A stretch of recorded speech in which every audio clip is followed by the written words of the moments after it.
I've lived in Ipswich since 2000. We moved up here with starting a young family, and love the community and the country lifestyle that Ipswich brings for raising a family. I've lived in Ipswich for just over 16 years, so originally from New South Wales. We needed a bit of a sea change, so looked at a couple of places and ended up in Ipswich. And I think the biggest draw card of Ipswich were those beautiful buildings. It was the biggest eye-opening experience I've ever had as an artist. Working along Deborah has been absolutely amazing. Deborah's guidance, showing me how to do the screen printing on the scrims and everything, was amazing. And then how you can take simple photos from the wool mill that you had gathered over the time and translate that through multiple layers to build the story.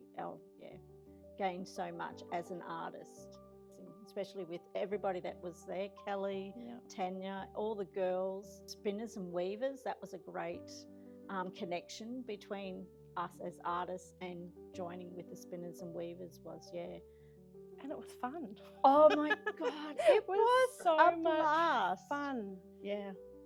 Deborah is infectious.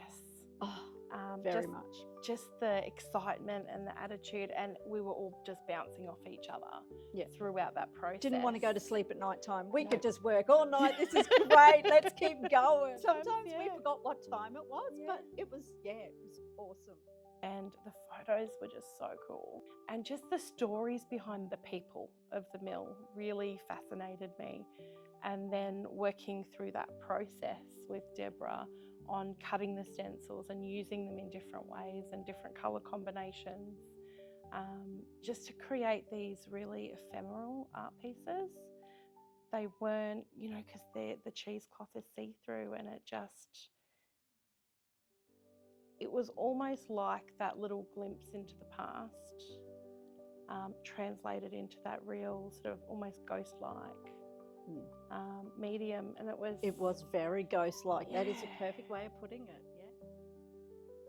Applying the colours through the cheesecloth was a big learning curve for myself as an artist, because how the colours would slowly seep together on the cheesecloth, but not too far, just enough. It was amazing how it sort of leveled itself when we were thinking, it's just, blending on cheesecloth was a whole new world. Challenge.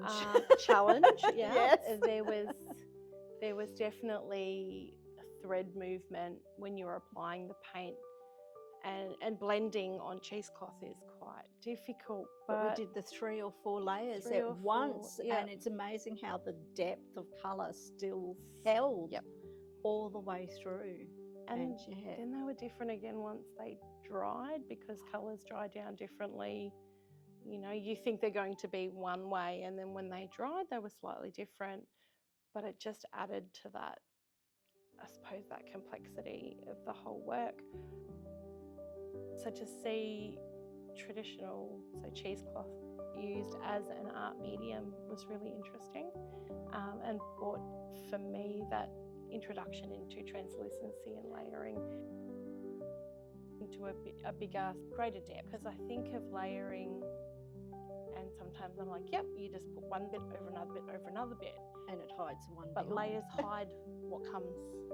It hides behind, but it didn't. But with Deborah's process, you don't hide what's behind. It becomes part of it, and the layers are seen. The air movement of people walking past, the air circulation, caused all the scrims to move in their own beautiful way. Yes, the movement, the layers caused, it was like, it just, not being just 2-dimensional, it made it more 3-dimensional, and it just, walking in between the scrims, you felt like you were part of the history, part of the artwork while you were moving through it. It was just, never experienced that before.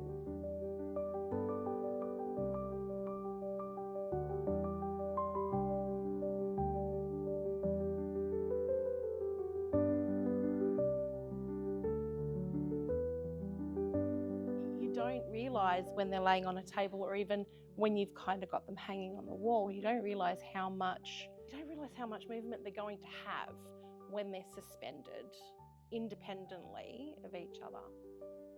And I think that was really cool.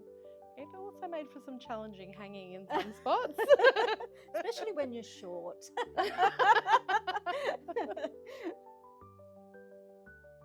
Everybody had something to give every time we were together. We all gave a bit of each other to the art pieces. It was just amazing. And then at the end, it just all flowed together and became a beautiful exhibition.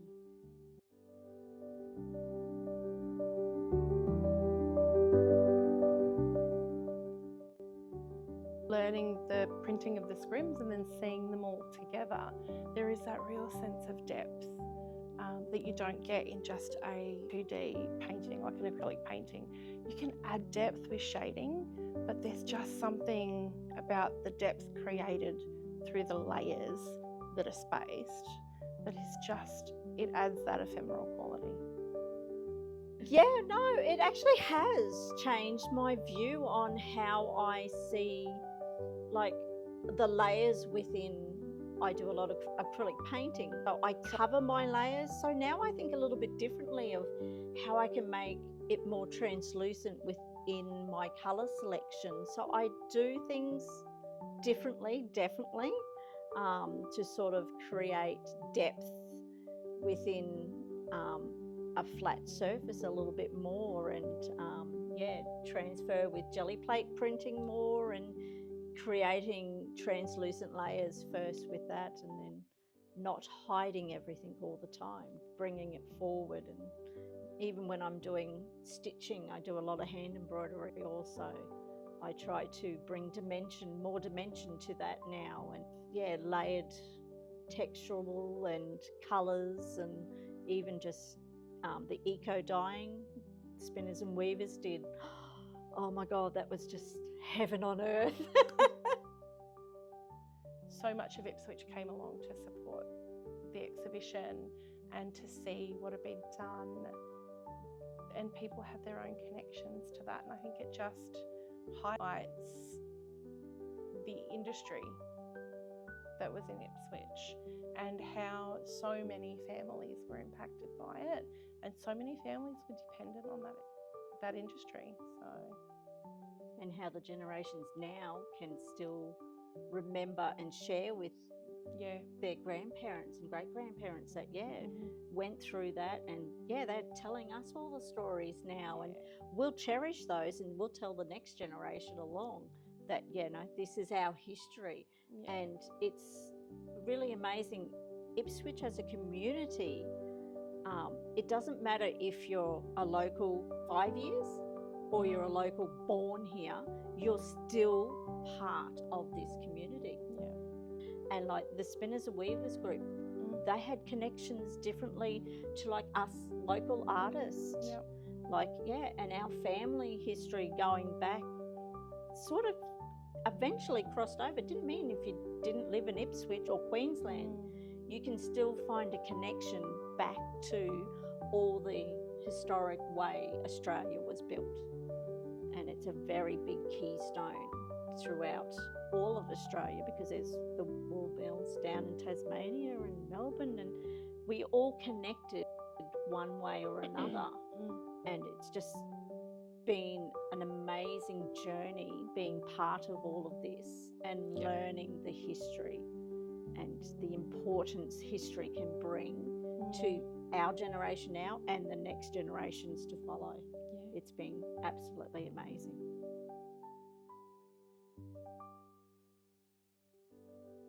So Ipswich is the place I chose to call home. So knowing more about the history and its people and its industry has given me a greater appreciation for the area. And seeing those photos, as I said, history nerd, that was amazing. And just you meeting everybody and working with Deborah and yourself, working with everybody even, it was just it was an experience I hadn't expected to have, one I am extraordinarily happy and grateful for, and one that will take me further, and one that I'll take further. So Yeah, one I'll never forget. no, never It's forget. been, yes, It's amazing. amazing. Cheers. Away. Yes.